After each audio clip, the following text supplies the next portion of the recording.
sommaire, mobilité urbaine durable avec Philippe Ndiana, conseiller technique numéro 1 auprès de la communauté urbaine de Yaoundé. Interview portrait de Thomas Epouné, architecte et promoteur du cabinet d'expertise architecturale EDRAC.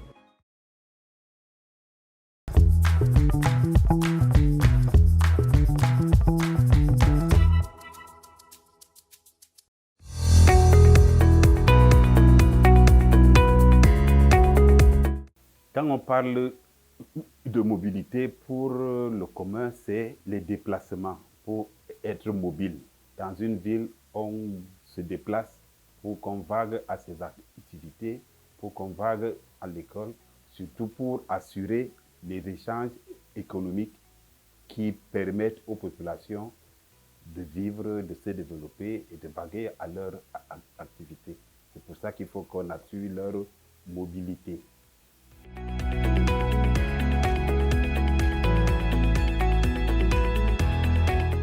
La semaine de la mobilité durable qui a eu lieu à Dakar avait pour but d'échanger et de partager sur les expériences de certaines villes, sur ce qui est fait en termes de mobilité et surtout de mobilité durable. Elle est durable quand elle aide à préserver l'environnement pour prévenir les conséquences des changements climatiques. Donc, à Dakar, il y a eu plusieurs villes qui ont présenté ce qu'elles sont en train de faire, telles que Dakar, telles que Abidjan, Conakry, Ouagadougou, Lagos et beaucoup d'autres organismes qui ont présenté les aspects de la mobilité tels que le CODATU, l'Agence française de développement qui finance les programmes de mobilité. Et ça a été donc une occasion d'échanger, de voir ce qui se fait en termes de mobilité urbaine durable en Afrique.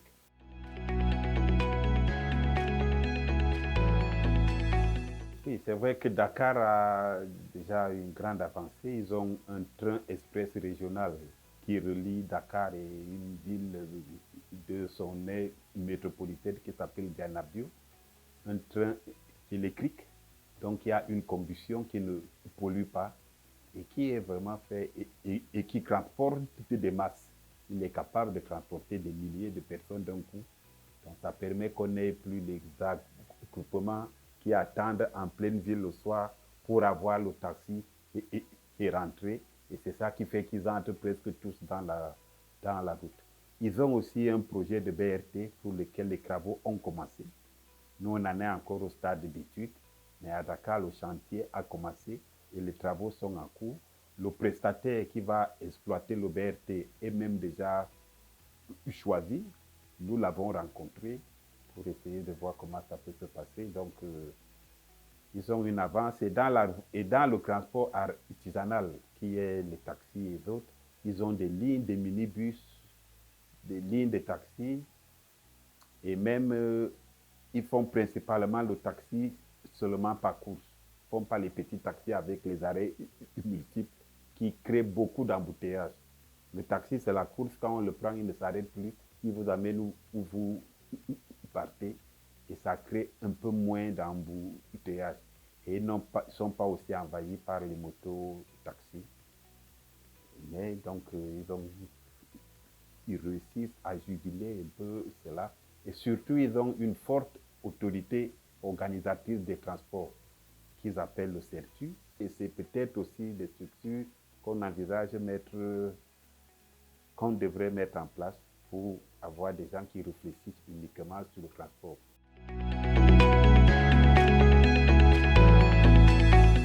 La communauté urbaine a d'abord commencé à vouloir faire l'état des lieux pour avoir la pollution dans la ville. Donc, la communauté a installé 40 capteurs de pollution dans la ville qui ont permis d'avoir des valeurs et de voir que pour la plupart des cas, on dépasse les seuils admis par l'OMS. Et à la suite de cela, donc, il y a eu un plan d'action qui préconise d'une part le développement des transports de masse, tels que les bus, le développement des transports tels que le BRT, qui est le bus rapide transit. En fait, c'est des bus qui ont des voies spécifiques pour permettre qu'ils ne subissent pas les problèmes des embouteillages. Donc, on leur réserve une voie qui permet que même s'il y a les embouteillages, eux, qu'ils avancent. Donc, voilà un peu ce que le plan de mobilité urbaine soutenable préconise. Et aussi dans la ville, comme on a beaucoup ce qu'on appelle le transport artisanal, le transport par minibus, taxi et moto, ce plan de mobilité préconise aussi la réforme de ce transport artisanal pour le rendre plus efficace, pour déplacer les populations et polluer moins.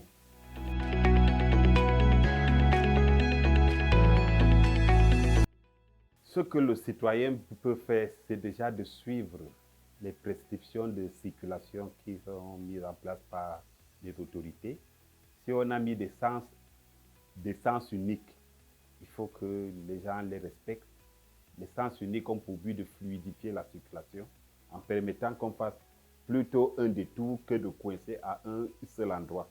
Donc, en respectant les sens uniques, en respectant la signalisation horizontale qui est mise en route et même verticale. Donc, ce qu'on attend du citoyen un peu plus, c'est de respecter et de bien entretenir ces véhicules pour que les véhicules ne polluent pas. Je crois que les visites techniques aussi ont pour but de vérifier la qualité des gaz d'échappement. Donc, si la visite technique dit que les gaz ne sont plus bien, il faudrait quand même que la personne puisse faire des travaux pour que la qualité du gaz soit améliorée.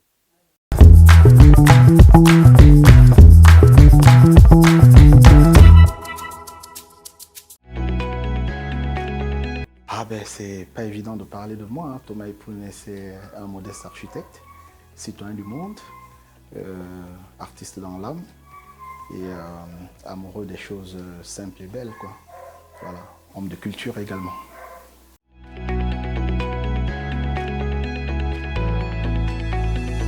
Tout architecte est d'abord déjà un artiste avant d'être un scientifique, parce que dans la plupart des pays qui se respectent, les architectes font plus partie du ministère de la Culture. Ici, chez nous, on dépend du ministère de l'Habitat.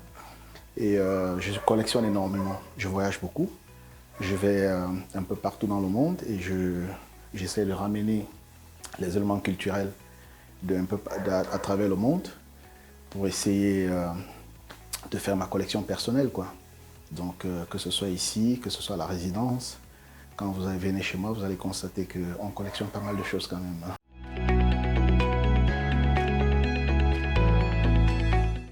Malheureusement, je suis parti du Cameroun en 97 après mon bac au lycée technique de Nkolbison. Donc, je suis parti d'ici pour la Belgique où je suis allé, j'ai fait, nous à l'époque, c'était pas le LMD, c'était bac plus 7 avec 2 ans de stage. Donc, nous, ça faisait 9 ans.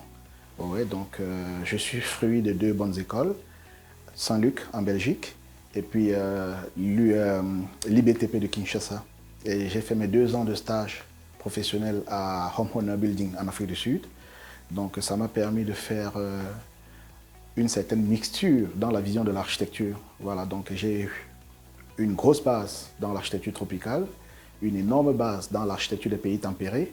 Et après, j'ai fait la synthèse des deux avec mon stage en Afrique du Sud, qui fait une fusion entre les deux philosophies architecturales.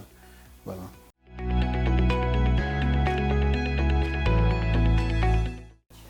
Elle est innée. Moi-même, je ne peux pas le dire.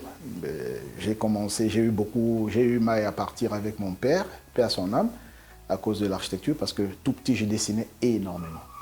Énormément, mais bon, j'étais également très brillant en maths et physique. Donc, papa avait voulu que je fasse les sciences, que je fasse des métiers portés vers les sciences, notamment la médecine et autres. Ben, là, elle a emporté sur... Ouais, le côté artistique l'a plus emporté, quoi. Donc, du coup, je me suis rabattu en architecture. Après mon année prépa, à Saint-Luc en Belgique, donc j'ai viré en architecture.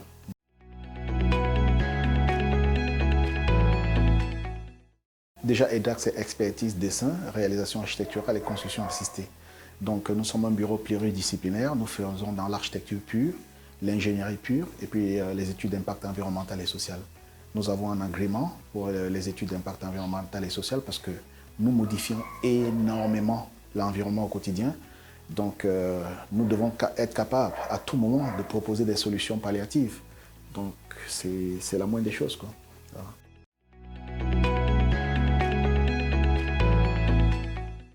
Il s'agit de développer un concept d'architecture durable.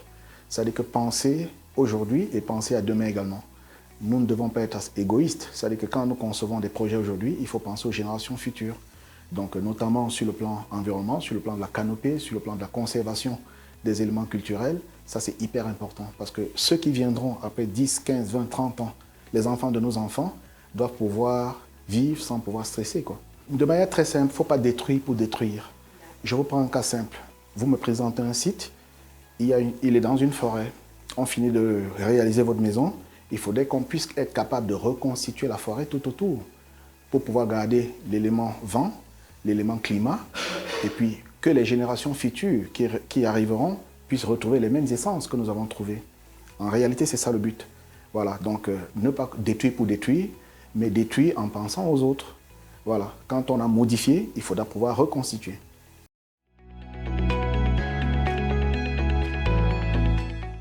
Ben, l'idée, elle est très simple, hein. Nous avons vécu, moi je vous ai dit que je suis un métis, donc je suis de mère Betty et de père Sawa. Et vous connaissez un peu, la culture chez nous, les Sawa, c'est du pied sur pied, c'est les calabotes, parce que c'est la côte, il fait très chaud. Et ici, chez les Betty, c'est du torchis. Voilà, la plupart des maisons ici, c'est du torchis. Et puis, on fait énormément la culture bantou, c'est-à-dire que c'est du torchis en général. Quand on va à l'ouest, c'est la daube. Quand on va, ouais, tout tourne autour de la terre, de l'argile, de nos réalités. Voilà, et nos parents, ils ont trop bien vécu. Nous, on nous parle d'espérance de vie aujourd'hui. À l'époque, c'est des thèmes qu'on ne connaissait pas. Voilà, donc quand on voit toutes les pressions qu'il y a sur le plan de la santé, sur le plan du confort, sur le plan du vécu au quotidien, on se pose quand même des questions. Je me suis posé pas mal de questions pendant que j'étais en stage en Afrique du Sud. J'ai vu un peu dans la ville de Durban où j'étais, comment est-ce que les choses sont pensées. Je me suis dit, tiens, nous qui avons 2 fois plus de richesse culturelle que les Sud-Africains, comment est-ce qu'on n'arrive pas? Oui, parce que quand vous arrivez en Afrique du Sud, il y a une forte agression de la culture indienne, voilà, avec la proximité avec l'océan Indien. Donc nous, par contre, ce n'est pas ça. On a l'océan Pacifique ici, mais c'est pas toujours, on n'a pas eu ce genre d'agression. On a gardé nos valeurs culturelles. Quand vous arrivez à l'ouest, le charme, il n'est pas possible. Vous arrivez au nord, c'est une autre chose. Ici, chez nous, les Bantous, c'est une autre chose. Pourquoi ne pas mettre ça en valeur? Donc, on s'est assis, on a réfléchi et on a dit d'ailleurs, on s'est rendu compte qu'en prenant cette orientation, on amène les gens à vivre non seulement dans leur confort, mais de manière plus économique. Voilà, en évitant tout ce qui est artificiel, quoi, notamment le parpaing, ce genre de choses. On s'est dit, bon, ok, on prendra nos valeurs culturelles, on prendra nos matériaux locaux et on essaie de donner une allure contemporaine.